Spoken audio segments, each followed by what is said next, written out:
کشمیری کنگن یا شیطان کے باجے، کشمیری کنگن یا اللہ اور اللہ کے رسول کی ناراضگی کا سبب، کشمیری کنگن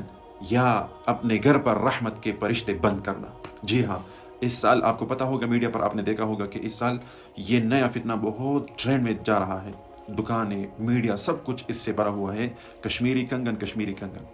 عام طور پر کنگن یہ عورتوں کے لیے جائز ہے، ہم اس کی نفی نہیں کر رہے، لیکن یہ کنگن یہ خاص کنگن ہے۔ اس کے اوپر آپ نے دیکھا ہوگا گھنگرو اس کے اوپر لگے ہوئے ہیں، اور یہ گھنگرو یہ خطرناک چیز ہے عورتوں کے لیے۔ ام المؤمنین حضرت عائشہ رضی اللہ عنہا تشریف فرماتی، تو ایک لڑکی آپ کے پاس آ رہی تھی، تو اس کے پاؤں میں گھنگرو بج رہی تھی، تو آپ رضی اللہ عنہا نے حکم دیا کہ اس کو میرے پاس آنے سے روک دو،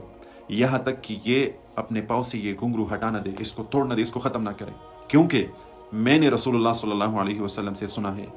کہ جس گھر میں گھنگرو بج رہے ہوں اس گھر میں رحمت کے فرشتے داخل نہیں ہو سکتے۔ الجرس مزامیر الشیاطین،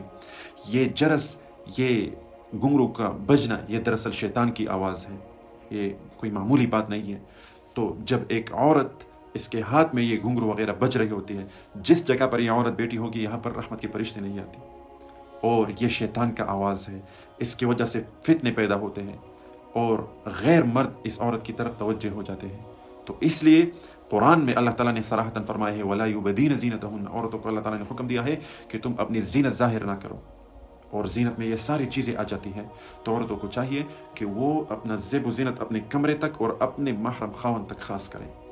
که تاسو خپل آنلاین قرآن او دینی علوم زده کول غواړئ او یا خپلو بچیانو کشرانو ته په خپل کور کې په خپله نګرانۍ کې آنلاین د قرآن حفظ، ناظرات، تجوید، قاعده، مسنون دعاګانې، د اودس، د غسل مسایل، څومره چې دیني مسایل دي دا ور زده کول غواړئ، نو هم نن زموږ په دې بیت العتیق آنلاین قرآن اکیډمۍ کې ایډمیشن وکړئ، داخله وکړئ۔ تاسو که د دنیا په هر ګوټ کې په هر ځای کې هم نن زموږ په دې اکیډمۍ کې داخله وکړئ، ان شاء الله العظیم په احسن طریقه سره، په بهتره طریقې سره تاسو کشرانو ته، تاسو ته دیني زده کړې درکول کیږي۔